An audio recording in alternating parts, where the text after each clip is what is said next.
राधा वल्लभ श्री हरिवंश। तो अपने को बिंग स्पिरिट सोल कहने वाला एक बंदा है जो अपने चेहरे को छुपा करके वीडियो बनाता है, कई लोगों पर सामना नहीं कर पाता है। तो इसने भव्य राधा कृष्ण दास जो शिवांश भैया के चैनल पर लाइव आकर के डिस्कशन किया था उसने, तो उसके कुतर्कता से कई महीनों बाद आज सही सिद्ध करने का प्रयास कर रहा है। उसके इस कुतर्क का हम आज खंडन करेंगे। ठीक है, तो शुरू करते हैं।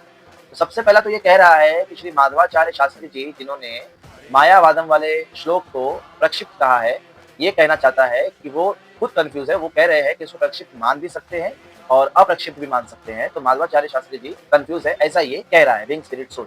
तो भाई हर जगह पर अचिंत्य भेदाभेद नहीं चलता है, उसको ध्यान से पढ़ो। माधवाचार्य शास्त्री जी दुर्जन तोष न्याय से कह रहे हैं कि अगर मान ले। अपितु उन्होंने सिद्ध किया है कि यह जो श्लोक है वो प्रक्षिप्त है, जो मैं आपके सामने ये रख रहा हूँ। देखिए यहाँ पर उन्होंने क्लियर कहा है कि यह श्लोक जो है वो प्रक्षिप्त है।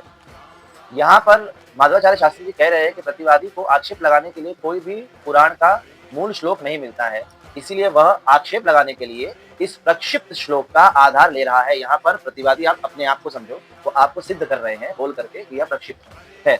अब ये कह रहे हैं कि यह प्रामाणिक नहीं है, माधवाचार्य शास्त्री जी। और भव्य भी कह रहा था इसी में कि वो नहीं है प्रामाणिक। अरे तो 19वीं सदी के तो कि उसको फिर प्रमाण कैसे मान लेंगे हम लोग? तो अब वो प्रामाणिक है कि नहीं है ये तुम लोग बताओगे, या फिर उनके जो परंपरागत जो उनके संप्रदाय के आचार्य है वो बताएंगे। जबकि श्री राघवाचार्य जी ने सिद्ध किया है, जब शिवांश भैया ने उनसे पूछा था। तुम तो कहीं जा नहीं पाते हो, जाकर के कहीं सिद्ध नहीं कर पाते हो, केवल कुतर्क रख के आ जाते हो। यहाँ पर शिवांश भैया ने क्लियर कट वहां पर जाकर के श्री राघवाचार्य जी से पूछा और उन्होंने उनको प्रामाणिक बताया। ये वीडियो आप देख सकते हैं। पंडित माधवाचार्य शास्त्री जी महान मतलब शास्त्रार्थी, उनका बहुत नाम है और उन्होंने बहुत कालजयी ग्रंथ लिखे, क्यों और पौराणिक दर्शन। एक समय प्रभाव बहुत ज्यादा हो गया था, आर्य समाज जो है पुराणों पर कटाक्ष कर रहा था, तो यथोचित उत्तर उन्होंने समग्र रूप से उन्होंने दिया। उसमें उन्होंने कई ये वर्णाश्रम धर्म का भी पक्ष लिया उन्होंने उसमें जन्म से, और यही जो आपने जो तथ्य दिए उन्होंने उसमें रखे। और उसमें उन्होंने एक जो ये मायावादम अच्छा शास्त्रम वाला जो श्लोक है पद्म पुराण का, उसका भी खंडन किया उन्होंने। उसमें उन्होंने कहा कि शंकराचार्य जी का जो सिद्धांत है वो भी श्रुति सम्मत है और ये जो श्लोक है प्रक्षिप्त है। उन्होंने श्रुति के आधार पर उसको खंडित किया। हम जब इस तथ्य को, ये जो संस्था है तो विकसित रूप से प्रस्तुत कर रही है, परंपराओं के विरुद्ध कार्य कर रही है, हम जब इस तथ्य को रखते हैं तो इनके लोग कहते हैं कि पंडित माधवाचार्य शास्त्री जी प्रामाणिक आचार्य ही नहीं थे, रामानुज परंपरा के। तो उनकी प्रामाणिकता, माधवाचार्य जी रामानुज परंपरा के थे जी। उनके पुत्र प्रेमाचार्य जी, अभी कुछ दिन पूर्व उनका शरीर पूरा हुआ है प्रेमाचार्य जी का, और उन प्रेमाचार्य जी का भी हमने दर्शन किया। माधवाचार्य जी का तो हमने दर्शन नहीं किया, उनके ग्रंथों का दर्शन हमने किया। उस ग्रंथ में ही माधवाचार्य जी का हमने दर्शन किया, उनकी वाणी और लेखन के द्वारा। तो माधवाचार्य जी शास्त्रार्थ महारथी स्वामी श्री माधवाचार्य जी महाराज रामानुज संप्रदाय की परंपरा के थे और विद्वान पुरुष थे, शास्त्र निष्ठावान थे। और उस काल में धर्म सम्राट स्वामी करपात्री जी महाराज, पंडित कालू राम शास्त्री जी और पुरी के शंकराचार्य जी, जो उस समय कुछ ब्रह्मलीन श्री निरंजन देव तीर्थ जी महाराज, श्री कृष्ण बोध आश्रम जी और ये शास्त्रार्थ महारथी स्वामी माधवाचार्य जी, इन लोगों ने बहुत ही श्रम करके और बड़ी तपस्या और साधना से सनातन धर्म को जिस प्रकार पल्लवित और पुष्पित की। और माधवाचार्य जी के विषय में ऐसा कहना कि वो पारंपरिक नहीं थे, ये तो एक उनका अपलाप है। माधवाचार्य जी रामानुज संप्रदाय की परंपरा के विद्वान थे और रामानुज संप्रदाय की जो परंपरा है, सिद्धांत है, उसको स्वीकार करते थे और हम लोग भी स्वीकार करते हैं। और रही बात मायावाद की और अद्वैतवाद की, विशिष्टाद्वैतवाद की, ये जो वाद है, उन वादों का प्रयोग अपनी अपनी उपासना के लिए है। तो अपनी अपनी उपासना की निष्ठा को दृढ़ करने के लिए तत्त आचार्यों ने अपने अपने ढंग से अपने अपने वाद का प्रतिपादन किया है और कहीं न कहीं श्रुति में उसका मूल पाया है और श्रुति में उसका मूल पा करके उसको पल्लवित और पुष्पित किया है। तो वह उपासना का विषय है, वो विषय व्यक्ति का व्यक्तिगत विषय है, अपनी अपनी पद्धति से व्यक्ति उपासना करे। लेकिन मूल रूप से जो सनातन धर्म का स्वरूप है, श्रुति स्मृति पुराण इतिहास की मान्यताओं को मानना, वर्णाश्रम धर्म को मानना, मूर्ति पूजा को मानना, लोक परलोक को मानना, पाप पुण्य की व्यवस्था, यज्ञ आदि कर्मों की व्यवस्था, उसमें हम सभी संप्रदाय के लोगों का मत ही है, उसमें कोई मतभेद नहीं है। और उस मत पर हम सब लोगों को एक साथ चलते हुए सनातन धर्म का पोषण करना चाहिए। तो इस वीडियो से शिवांश भैया ने ये सिद्ध किया कि यह जो माधवाचार्य शास्त्री जी है वो भी प्रामाणिक है, उनकी यह पुस्तक भी प्रामाणिक है और ये उन्होंने उनके ही अभी वर्तमान में जो चल रहे हैं उनके आचार्य, उनसे सिद्ध किया। तो यहाँ पर भव्य तुम्हारी हार हुई। भव्य ने एक और कुतर्क देने का प्रयास किया उस वीडियो में कि उन्होंने जो पद्म पुराण पढ़ा है वो अधूरा पद्म पुराण है, मेन पद्म पुराण उन्होंने नहीं पढ़ा है। तो इस तरह से तो तुम उनकी परंपरा को चैलेंज कर रहे हो कि वो अधूरा ज्ञान देते हैं, है ना।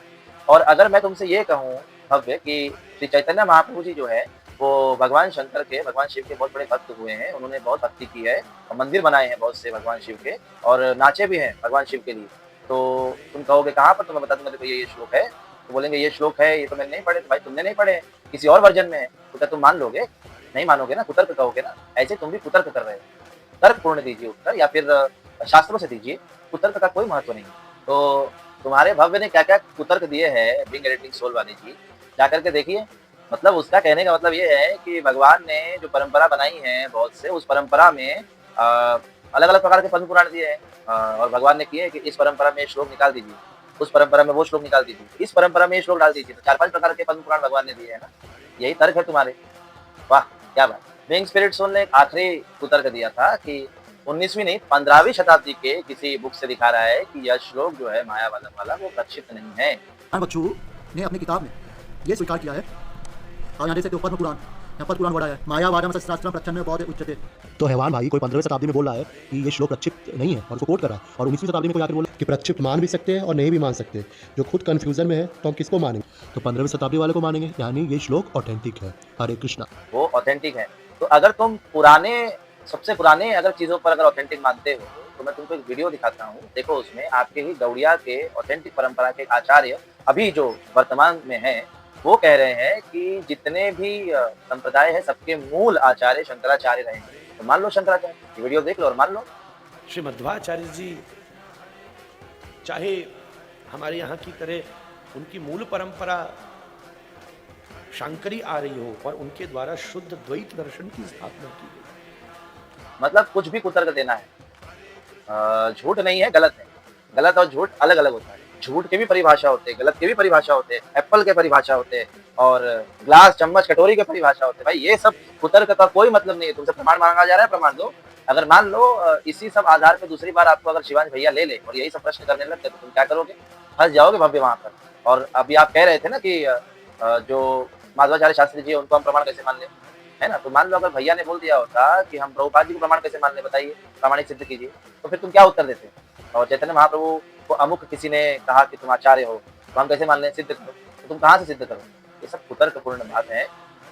कुछ चीजें वैदिक ले आओ, पढ़ो थोड़ा सा अच्छे से, तब जाकर के डिबेट चर्चा चिल्लाओ। और बीइंग स्पिरिट सोल, मैं तुमको पुनः चैलेंज देता हूँ, अगर तुम में और तुम्हारे सिद्धांत में दम है तो चेहरे के साथ लाइव आओ और लाइव आकर के अपने पुस्तकों को, अपने कुतर्कों को सिद्ध करके दिखाओ। जय श्री राम। हम ये मान लेंगे कि इन्होंने नहीं कहा, हम ये मान लेंगे कि इन्होंने नहीं कहा, भाई इन्होंने गलत कहा, ये अपने गुरु परंपरा के विरोध में बोला, हम ये मान लेंगे। वो श्लोक बात हो रही है, श्लोक प्रक्षिप्त है या नहीं, उस श्लोक का उपयोग किया है अगर रामानुजाचार्य जी ने, तो हम ये मान लेंगे कि ये गुरु विरोधी है। हम ये मान लेंगे रामानुजाचार्य वहां पे कोट कर रहे हैं, बताइए। मैं वही तो कह रहा हूँ कि अगर आपके पास प्रमाण है तो हम मान लेंगे। और क्या कहूँ मैं? आपको प्रमाण तो दिया भी है। मैं कह रहा हूँ आगे बढ़े, हो गई ये बात, हम मान लेंगे कि भाई रामानुजाचार्य जी ने इसका खंडन किया है। देखिए